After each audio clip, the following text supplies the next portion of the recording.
Chosen ones, somewhere right now, in a room with no windows, someone is reading a file with your name on it. Not the public records, not the surface stuff anyone could find. The real file, the one they paid a lot of money to create. The one that was supposed to destroy everything you've been building in silence. They hired the best. They wanted answers. They wanted ammunition. They wanted proof that you were nothing special, that you were hiding something dark, something shameful, something they could use against you forever. But here's what happened instead. That investigator sat down with every piece of evidence they gathered, every interview they conducted, every surveillance photo they took, and they closed the file with shaking hands. What they found wasn't what anyone expected. What they found made them question everything they thought they knew about how this world works. Because what they discovered about you, it wasn't a weakness, it wasn't a scandal, it was something far more terrifying to the people who sent them. They discovered that you cannot be touched, and now they have no idea what to do with you. But before we get to what broke them, before we reach the moment when everything they believed about power and control shattered in their hands, we need to go back to the beginning, back to when they thought this would be easy, back to when they had no idea what they were walking into.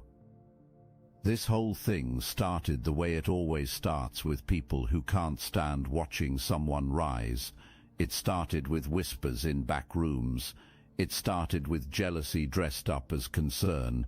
It started with someone saying, "Something isn't right about that one. Nobody climbs like that without secrets. Nobody stays that calm without hiding something. Let's find out who they really are." So they made calls, they pulled strings, they found a professional, someone who specialized in breaking people down, in finding the cracks, in exposing the truth behind carefully constructed images. This investigator had a reputation, thorough, relentless, cold.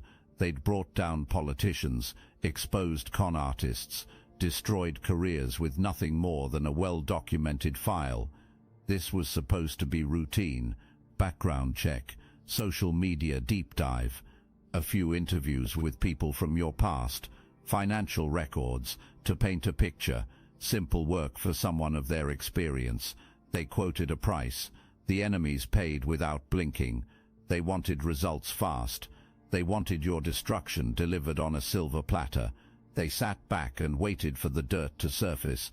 Any day now, they thought, any day now we'll have everything we need to bury this person forever. What they didn't realize, what none of them could have predicted, was that they had just set something in motion that would end up burying them instead. Not you, them. The investigator took the case with confidence. They'd done this hundreds of times before. Everyone has a weak point. Everyone has a crack in the foundation. Everyone, when examined closely enough, reveals the darkness they've been trying to hide. That was the fundamental belief this professional had built their entire career on. Human beings are predictable. Human beings are flawed. Human beings, no matter how carefully they construct their public image, always leave traces of their true nature somewhere in the evidence. Find the pattern, follow the thread, expose the truth. Simple, reliable, profitable. They pulled up your information with the casual efficiency of someone who's destroyed dozens of lives through similar methods. Name, age, location, employment history, social connections, all the basics loaded onto their screen within minutes. Nothing unusual at first glance, nothing that suggested this would be anything other than standard procedure. They made their first set of notes with absolute certainty.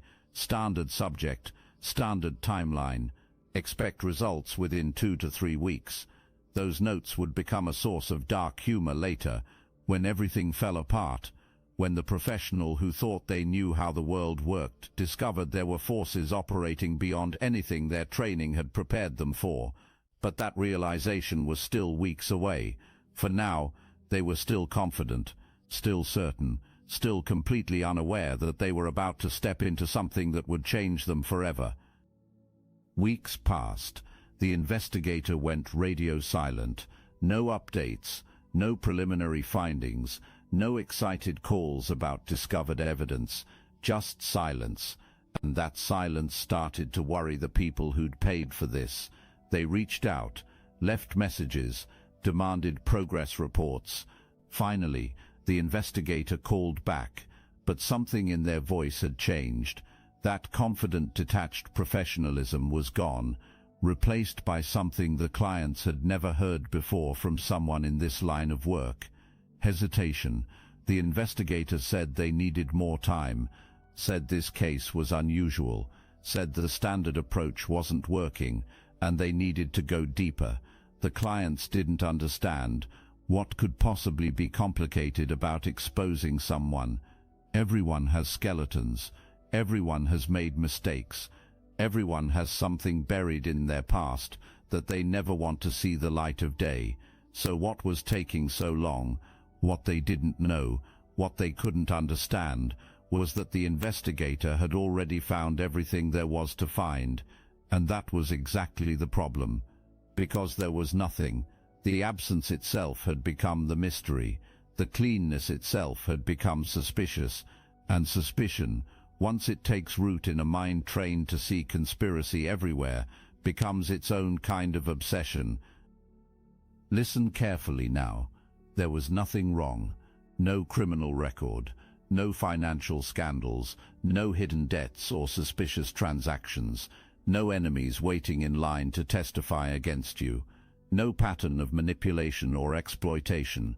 No evidence of fraud, deception or misconduct.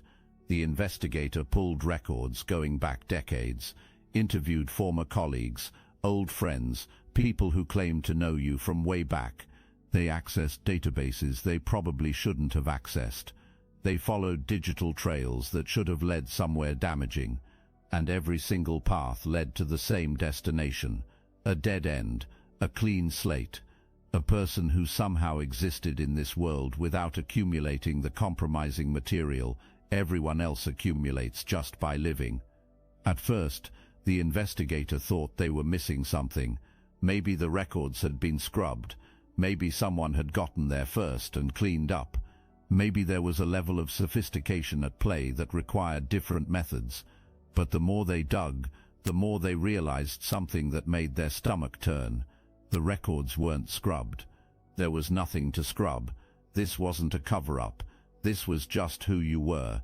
And in a world where everyone has dirt, where everyone has made mistakes, where everyone has vulnerabilities that can be leveraged, a person with a genuinely clean record becomes the most suspicious thing imaginable. The investigator started losing sleep, started questioning their own methods, started wondering if maybe, just maybe, they had finally encountered something their entire worldview couldn't explain. The investigator started interviewing people from your past. This was supposed to be the easy part. People love to talk. Former friends harbor resentments. Old colleagues remember slights.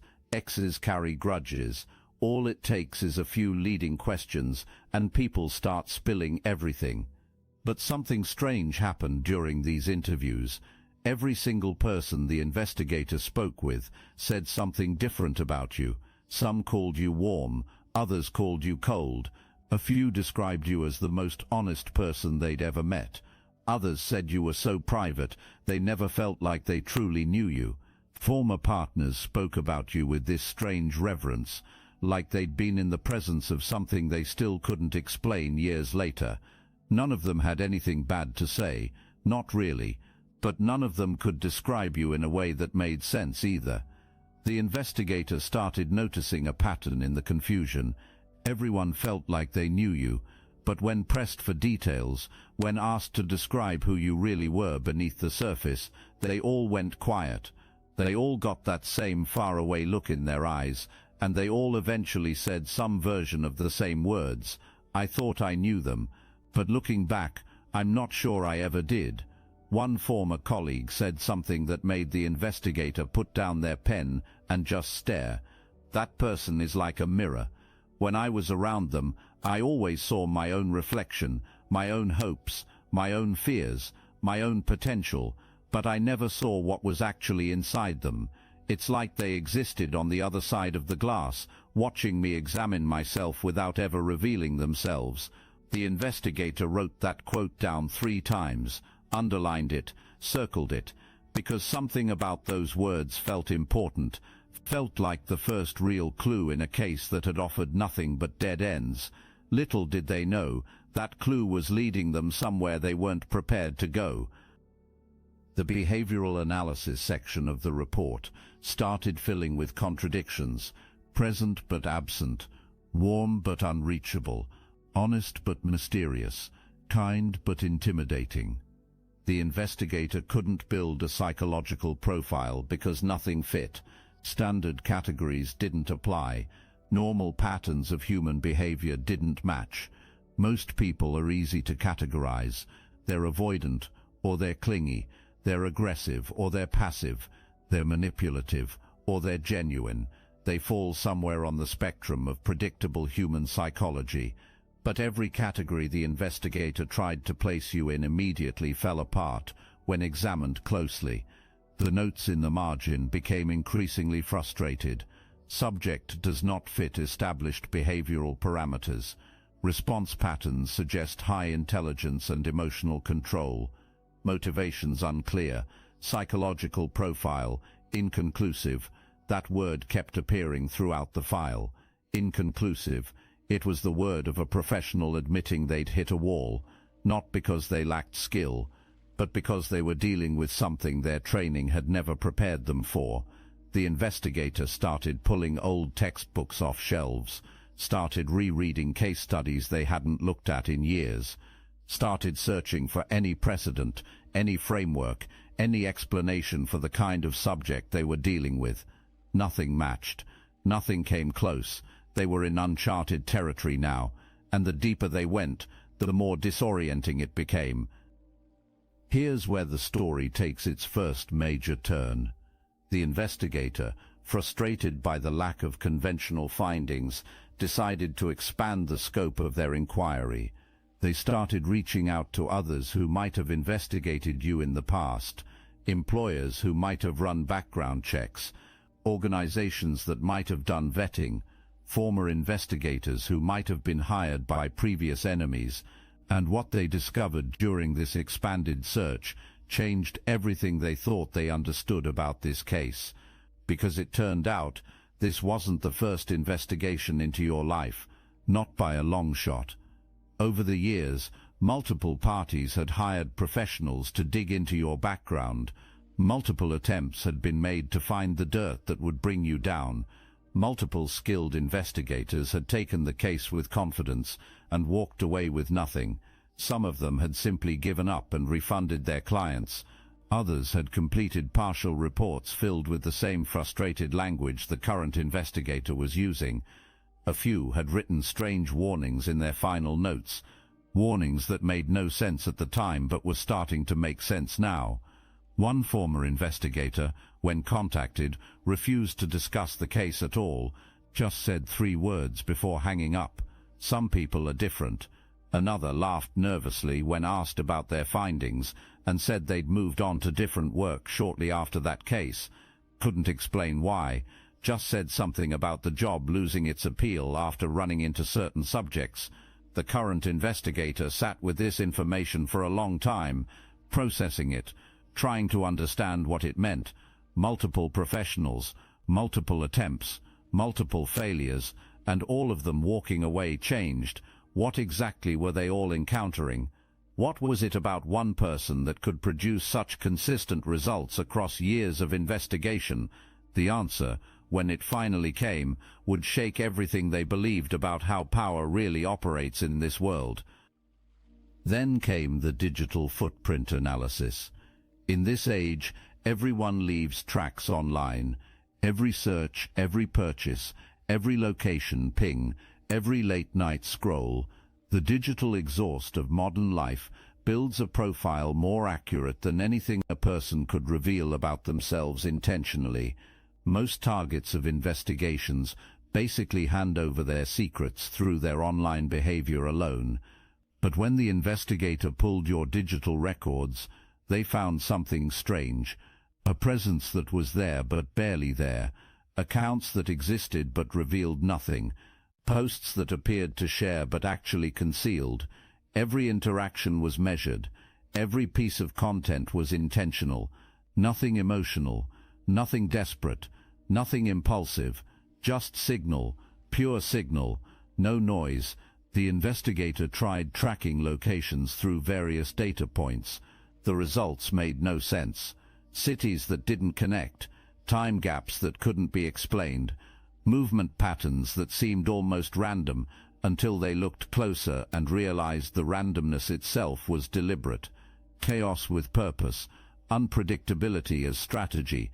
Someone had learned to move through the modern surveillance apparatus like water through fingers, present everywhere, captured nowhere. The investigator's notes became shorter, more terse, more frustrated. Subject demonstrates operational security, unusual for civilian target, possible training or natural aptitude for evasion. Movement patterns suggest awareness of tracking methods. Digital footprint, minimal, and appears deliberately curated. They stared at those words after writing them, wondering what kind of person develops this level of awareness without professional training, wondering if maybe, just maybe, they were dealing with something that couldn't be explained through normal categories. The thought should have been a warning.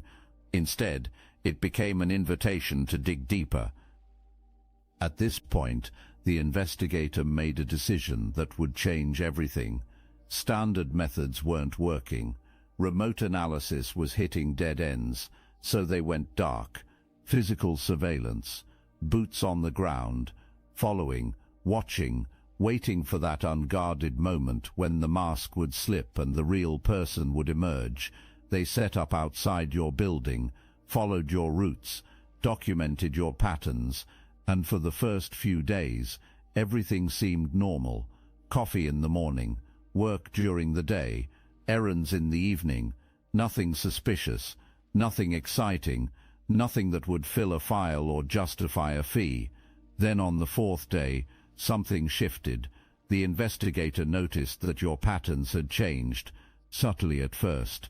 Routes that were slightly different, pauses in unexpected places, stops at random locations with no apparent purpose, and slowly the realization crept in like cold water. The surveillance wasn't one-directional anymore. Somehow, without any direct confrontation, without any acknowledgement, without any change in your outward behavior, you knew you were being watched, and now you were watching back. This was the moment the power dynamic began to shift. This was the moment the hunter started becoming the hunted, and neither you nor the investigator said a single word to each other. The game was being played in silence, in movements, in pauses and redirections that spoke louder than any conversation could. The investigator felt something they hadn't felt in years of professional work. Uncertainty. Real uncertainty. The kind that makes you question whether you should continue or walk away while you still can. The investigator was trained for counter-surveillance. They knew how to blend in, how to become invisible, how to follow without being noticed. But all that training became useless against what they encountered, because you never looked at them directly, never called them out, never acknowledged their presence, but you moved with an awareness that made it impossible for them to maintain the upper hand. Every time they thought they'd found a good position, every time they settled into observation mode, you'd do something that shifted the dynamic. A pause at a crosswalk, just long enough for them to catch up, then movement again before they could get too close. A sudden detour into a building with multiple exits, an extended stay at a location that forced them to wait in exposed positions. The investigator realized they were being played, that every move they made was being anticipated, that the hunter had become the hunted without a single word being exchanged. Their notes from this period read like someone losing their grip on reality. Subject demonstrates complete situational awareness, unable to maintain covert observation. Every attempt at close surveillance results in subject appearing to anticipate and counter, Not hostile, but deeply unsettling, beginning to question if continued operation is advisable. But something kept them going, some combination of professional pride and genuine curiosity. They'd never encountered anything like this. They needed to understand it, needed to make sense of it, even if that understanding came at a cost they couldn't yet calculate. What happened next proved that you weren't just aware of the surveillance, you were controlling it.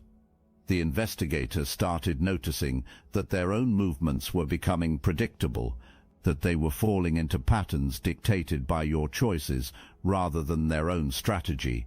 When you stopped somewhere unexpected, they had to stop. When you changed direction, they had to adjust. When you spent 3 hours in a library reading books they couldn't identify from a distance, they had to wait. You were setting the rhythm, you were choosing the tempo, and the investigator was dancing to music you composed without ever acknowledging the performance. There's a term in the intelligence community for this: operational dominance. It means the ability to control an environment so completely that anyone operating within it is forced to react to your choices rather than execute their own plans. It's rare. It requires a combination of awareness, patience, and psychological understanding that most people never develop, and you were demonstrating it casually, effortlessly, like it was the most natural thing in the world. The investigator started questioning their own competence, started wondering if maybe they'd lost their edge, started looking for explanations that would preserve their professional self-image, but deep down, in a place they weren't ready to acknowledge yet, they knew the truth. They hadn't lost their edge. They'd simply encountered someone sharper. Then came the moment that broke everything. The investigator had been parked outside your building for hours, watching, waiting, determined to finally get something concrete, something that would justify the expense, something that would explain who you really were beneath all the mystery. And then you appeared. But instead of walking to your car, instead of heading to work, instead of doing any of the normal things the investigator had documented 100 times, you walked directly toward their vehicle. Not fast, not aggressive, just calm, deliberate, certain, and you stopped about 5 feet away, just stood there, looking directly at them through the windshield. That expression everyone talks about, that look that makes people go quiet, not angry, not threatening, not even particularly interested, just aware, completely, utterly, undeniably aware. And then you smiled, not mockingly, not cruelly, just smiled, like someone acknowledging an old game, like someone confirming something that had been obvious all along. And you turned around, and you walked away, just like that. No confrontation, no words, no dramatic gestures, just a smile and a departure. The investigator sat in that car for 20 minutes afterward, hands shaking, heart racing, unable to move, unable to process what had just happened. Someone they had been tracking for weeks had just walked up to them with perfect awareness of the surveillance operation, acknowledged it with a single expression, and left without needing to say a single word. The power dynamic had been clear, crystal clear, and it wasn't in the investigator's favor. This was the climax they'd been building toward without knowing it, the moment when all the confusion and frustration crystallized into something undeniable. They weren't investigating you anymore, you were allowing yourself to be observed, and you just demonstrated that the permission could be revoked at any moment. The notes from that evening were different from everything that came before. Subject made direct contact, non-threatening but impossible to interpret, displayed complete awareness of surveillance operation with no apparent concern, recommend termination of investigation. But they didn't stop. They couldn't stop. It had become personal now, a mystery they needed to solve, an itch they couldn't scratch. So they went deeper, started pulling records they had no authorization to pull, accessing databases that required clearances they didn't possess, reaching out to contacts in places that operated outside normal channels. And that's when they found it. The anomalies, the sealed files, the classified documents that mentioned your name in passing but offered no details, just warnings, just codes, just phrases that made no sense without context.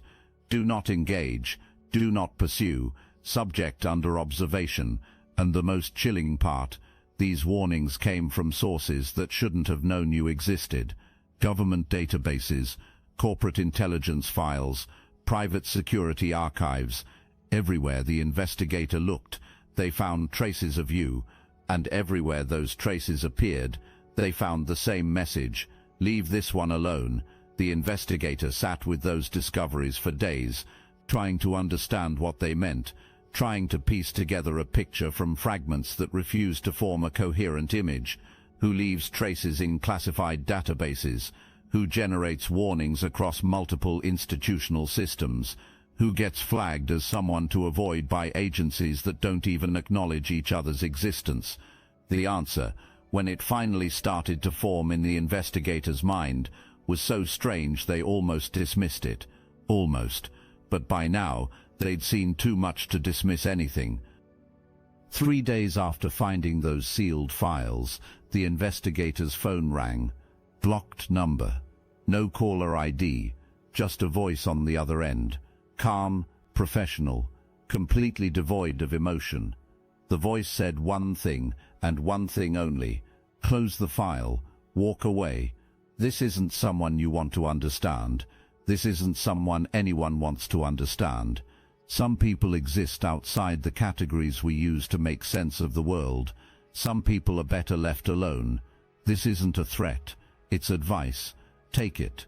The line went dead.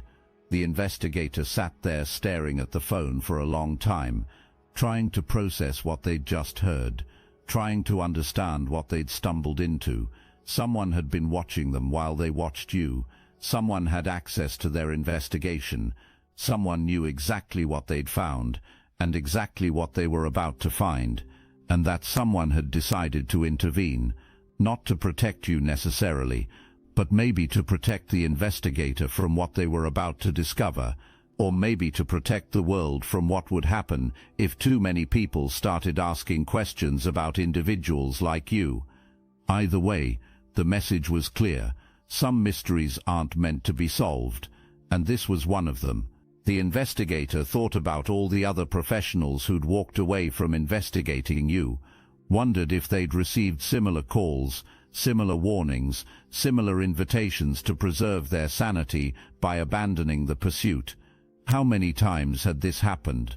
How many people had gotten close to understanding something about you before being redirected away?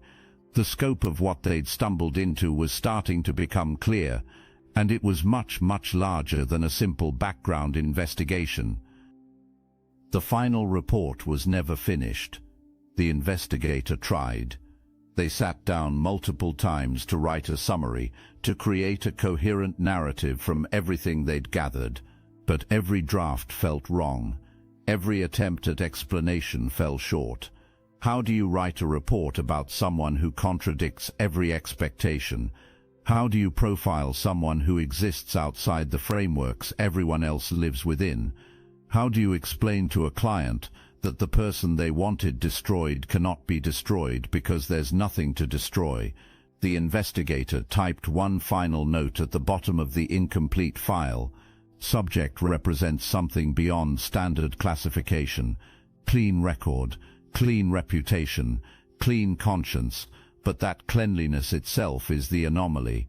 In a world where everyone has compromising material, where everyone has made mistakes, where everyone has vulnerabilities that can be leveraged, this individual possesses none.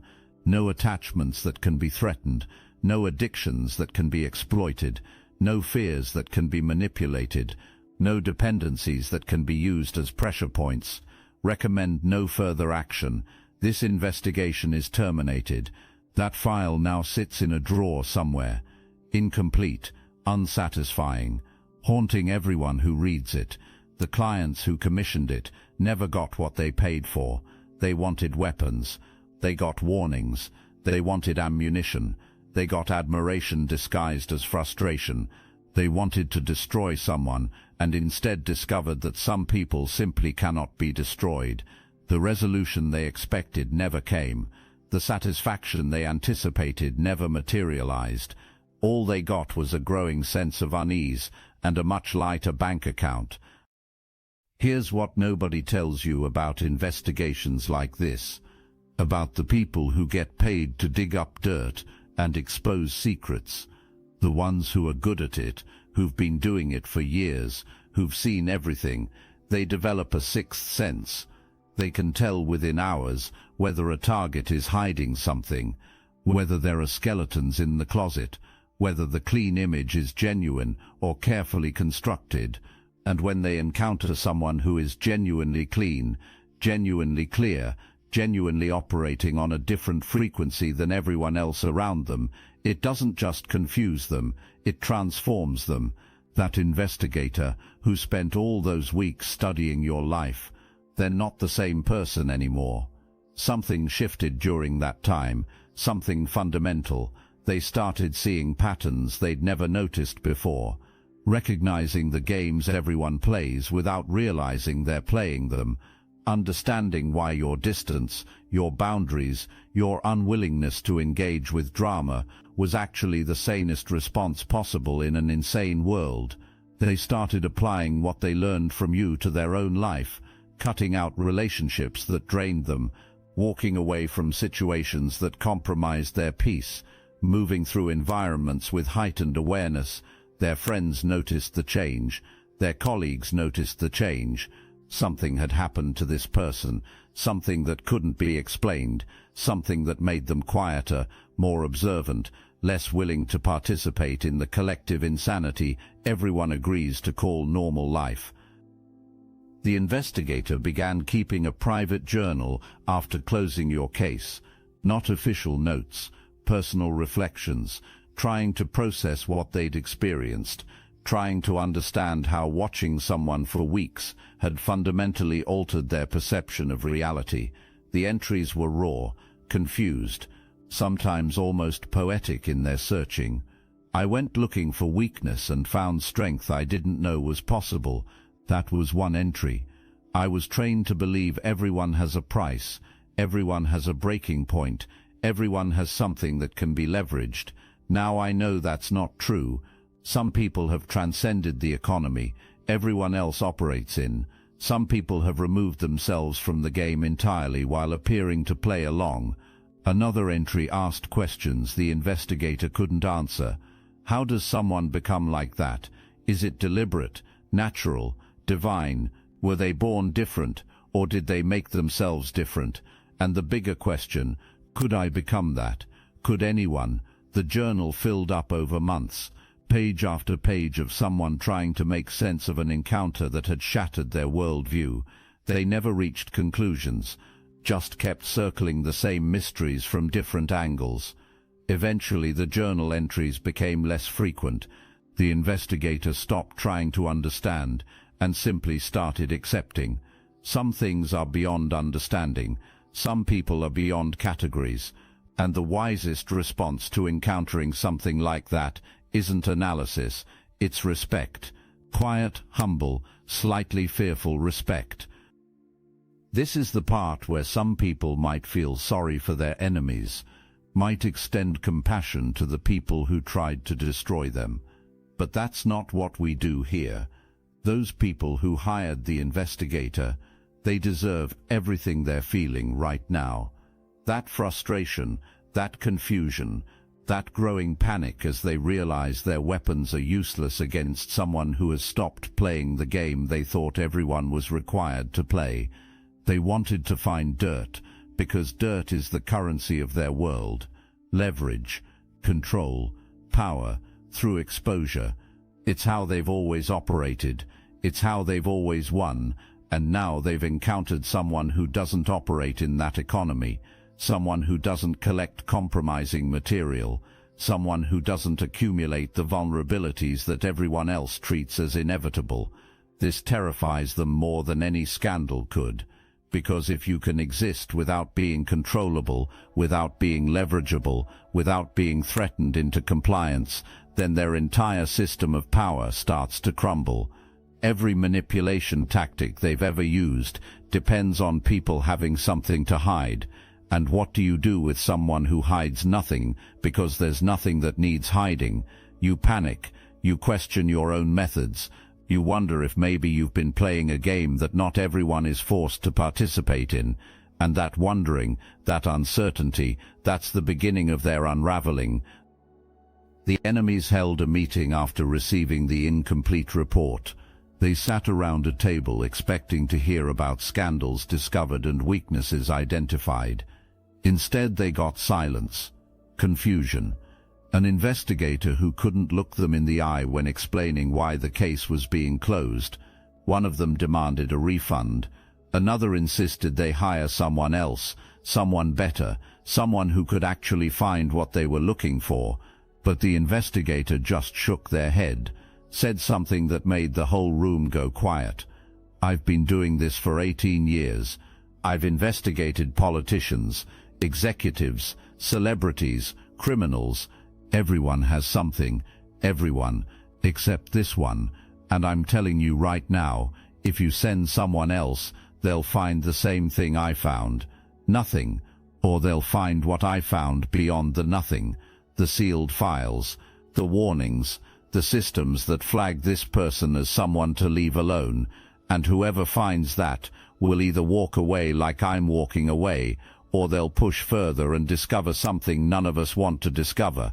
The enemies looked at each other, some angry, some confused, some scared. The investigator stood up. "Keep your money. I don't want payment for this. Just forget you ever asked me to look into this person, and if you're smart, you'll forget they exist at all." They walked out. The enemies sat in silence. Whatever certainty they'd had when they started this was gone now, replaced by something they weren't used to feeling: doubt. Genuine doubt about whether they had any idea what they were dealing with. The divine has its favorites, and the protection that surrounds you isn't accidental. It wasn't earned through clever maneuvering or strategic planning. It comes from alignment, from walking a path that most people are too scared to walk, from making choices that seem strange in the moment, but create a life that can withstand any investigation, any scrutiny, any attempt at exposure. While others were cutting corners, you were building foundations. While others were accumulating secrets, you were cultivating transparency. While others were creating leverage against each other, you were becoming unleverageable. This wasn't strategy, this was instinct. Something in you always knew that freedom required a different kind of existence, that real power came from having nothing that could be taken away, that sovereignty wasn't about accumulating weapons against others, but about removing the weapons others might use against you. And now that investment is paying dividends in ways you couldn't have imagined when you started. The years of being called strange, the periods of isolation when others questioned your choices, the moments when you could have compromised but didn't. All of it was preparation. All of it was building toward exactly this moment, when someone would come looking for weakness and find an unshakable foundation instead. Look at what's happening right now. Enemies who thought they could take you down are confused and retreating. Investigations that were supposed to expose you have exposed nothing. Resources that were meant for your destruction have been wasted on discovering what you already knew about yourself. That there's nothing to find, that the surface matches the depth, that the image reflects the reality. Some chosen ones went through years of struggle precisely because the universe was preparing them for this moment. Every relationship that fell away wasn't loss, it was clearing. Every opportunity that disappeared wasn't bad luck, it was redirection. Every period of isolation wasn't punishment, it was protection, making sure nothing could attach to you that might later be used against you, making sure no compromising connections could form that enemies could exploit, making sure your record stayed clean because someday someone would check it. And now that day has come. The checking has been done. The verdict is in. You passed a test you didn't even know you were taking. Passed it so completely that the examiners are the ones who ended up being examined. They looked into the mirror you created and saw their own fear reflected back at them, their own smallness, their own desperate need for leverage in a world where you've proven leverage isn't necessary. Remember what the investigator discovered during those interviews with people from your past, that everyone saw something different when they looked at you, that you functioned like a mirror, reflecting back whatever people needed to see. This wasn't deception, this was discernment. You learned early that different situations require different presentations, that wisdom means knowing what to share and what to protect, that being genuine doesn't mean being an open book to everyone who walks by. You showed people what they were capable of receiving, nothing more, nothing less. Some saw warmth because they needed warmth. Some saw strength because they needed strength. Some saw mystery because they weren't ready for clarity. None of it was fake. All of it was you, just the version of you that particular person could handle. And now that selective revelation, that careful curation of what you share with whom, has created a situation where nobody can pin you down, nobody can define you in a box, nobody can reduce you to a single story they can attack, because you're not a single story, you're a library, and most people only ever read one page.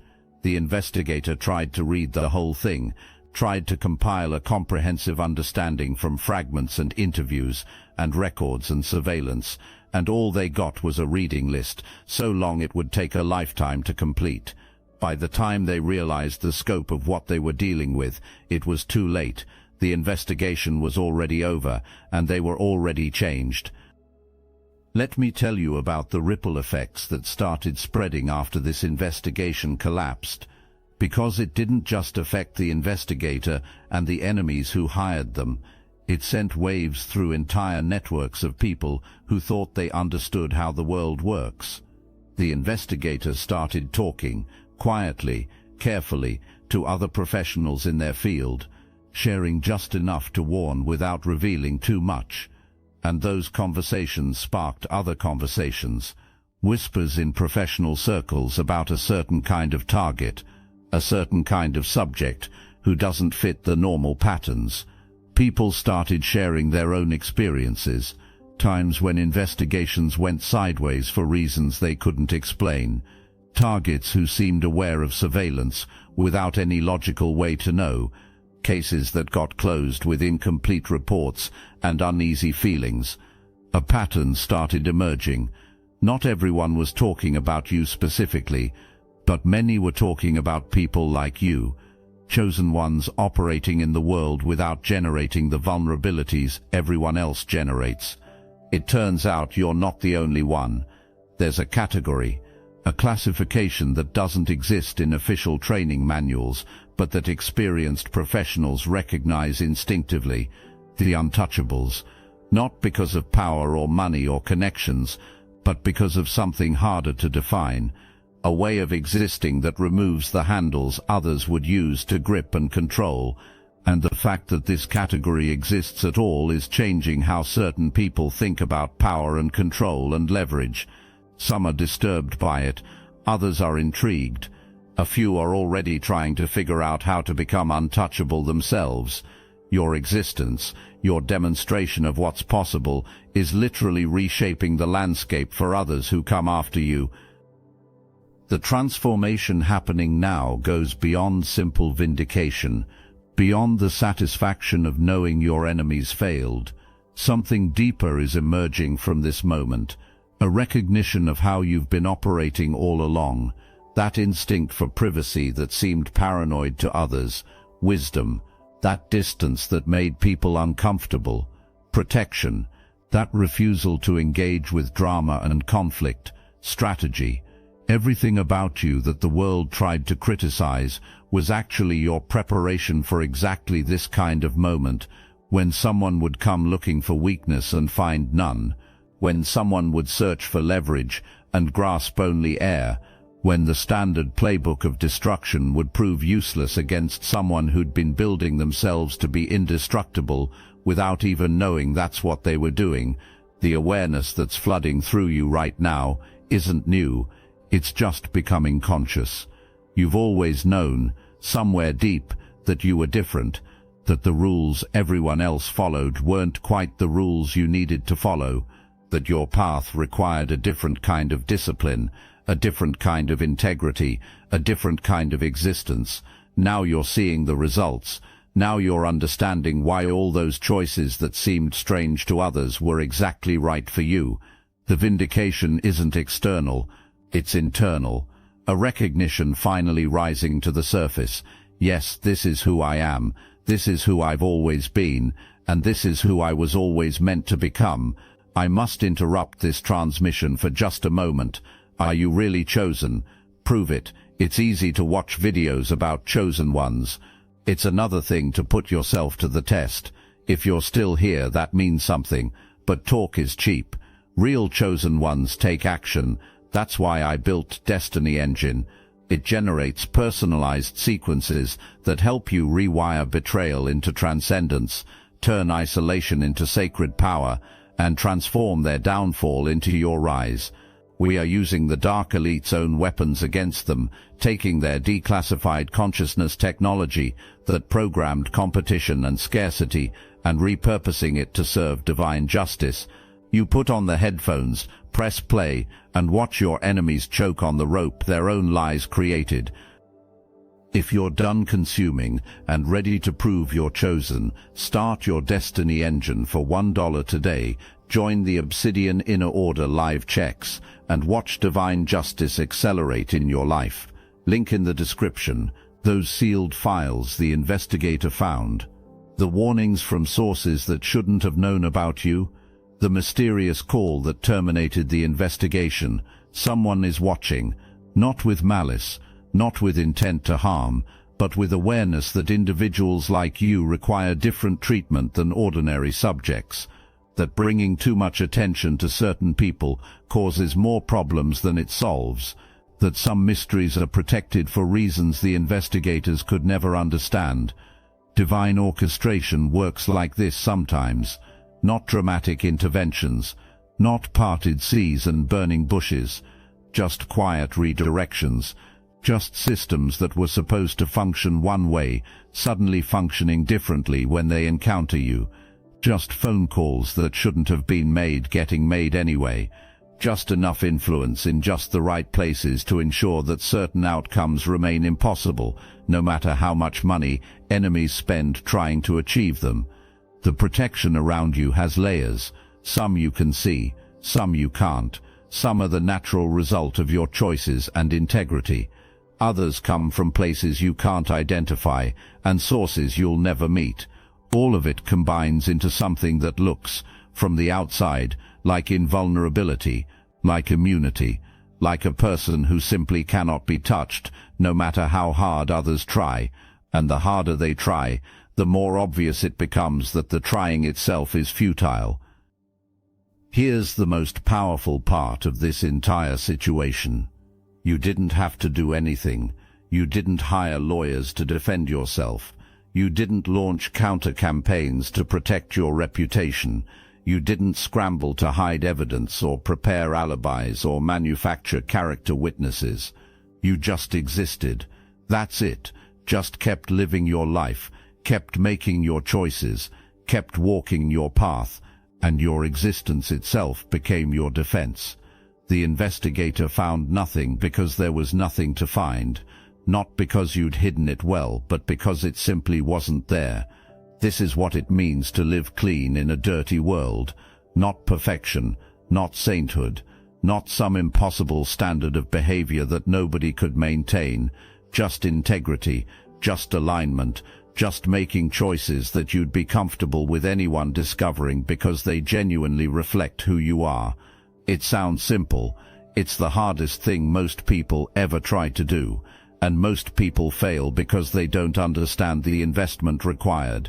They don't see how every small compromise accumulates, how every corner cut creates leverage for future enemies, how every secret generated becomes a weapon someone could eventually use.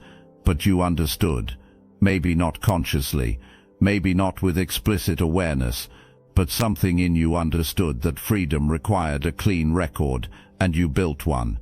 Now that record stands as your fortress, your shield, your weapon that doesn't attack but simply cannot be penetrated. The enemies are regrouping now, trying to figure out their next move, but here's what they don't realize yet. There is no next move. The investigator was their best shot. The professional approach was supposed to work. The money they spent was supposed to buy results. Now all of it is gone, and they're back where they started. Except they're not really back where they started. They're worse off, because now they know they're fighting something they don't understand.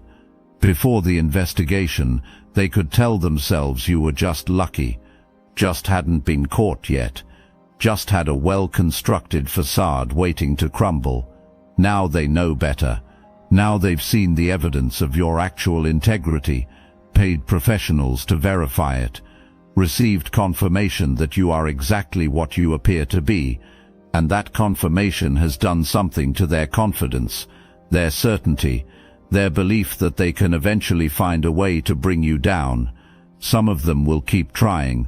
Pride won't let them accept defeat, but their attempts will become increasingly desperate, increasingly obvious, increasingly counterproductive, because desperation always creates more vulnerability than it eliminates, and you'll watch them make mistakes, watch them expose themselves, watch them become the compromised ones while trying to compromise you, the predators becoming prey to their own obsession, the hunters trapped by their own persistence. It's already beginning. You might not see all the details yet, but the unraveling has started, and it won't stop until they either give up entirely or destroy themselves in the pursuit. Now think about the investigator one more time, that professional who came into your life with one purpose and left with questions they'll carry forever. They're still out there somewhere, still thinking about you, still wondering what you are, still changed by the weeks they spent trying to understand something beyond their categories.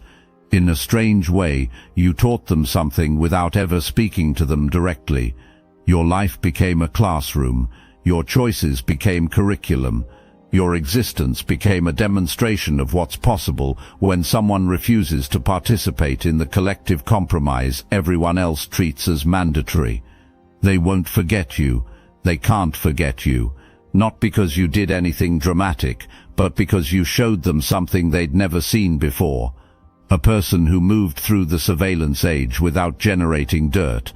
A person who maintained relationships without creating enemies. A person who achieved success without accumulating the skeletons that normally come with the territory. They didn't know such a thing was possible until they saw it in you, and now they know. Now they have to rebuild their entire understanding of human nature around the reality that some people are genuinely clean, that some people genuinely operate from integrity, that some people, a rare few, have figured out something that most of humanity never grasps: how to be truly free. The investigator told a colleague something interesting. A few weeks after closing your case, they were having drinks. The colleague asked why they seemed different lately, less aggressive, less certain, less like the cutthroat professional they'd always been. The investigator thought about it for a long time before answering. Then they said something that summarizes everything this whole experience taught them. I spent my whole career believing that everyone was hiding something, that my job was to find the hidden thing and expose it. I was good at it because I never doubted the premise. Everyone has dirt, everyone has secrets, everyone, if examined closely enough, reveals something they'd rather keep buried. Then I met someone who broke the premise, someone with no dirt, no secrets, nothing buried that could be dug up. And it wasn't because they were better at hiding. It was because they'd learned to exist without accumulating the things everyone else accumulates just by living. They'd solved a problem I didn't even know was solvable, And now I can't stop wondering if maybe I've been looking at everything wrong. Maybe the question isn't how to find what people are hiding. Maybe the question is how some people learn to have nothing to hide in the first place. The colleague didn't know what to say, just sat there processing, and the investigator finished their drink and left, still carrying questions, still changed, still wandering through a world that looked completely different now that they'd seen evidence of what you represented. We're coming full circle now. Back to that room with no windows where someone is holding a file with your name on it, except the feeling in that room is different than it was at the beginning. The confidence is gone, the certainty is gone, the anticipation of destruction has been replaced with something that looks a lot like fear, because they don't know what to do next. All their standard approaches have failed. All their usual weapons have proven useless. All their assumptions about how this would go have been demolished by the simple, impossible truth that some people cannot be touched. That file will be closed eventually, sealed and filed away with the rest of the unsolvable cases, and everyone who touches it will carry the same questions the original investigator carried. Who is this person? How did they manage this? What are they connected to that makes them so untouchable? They'll never get answers because the answers require understanding something they're not equipped to understand.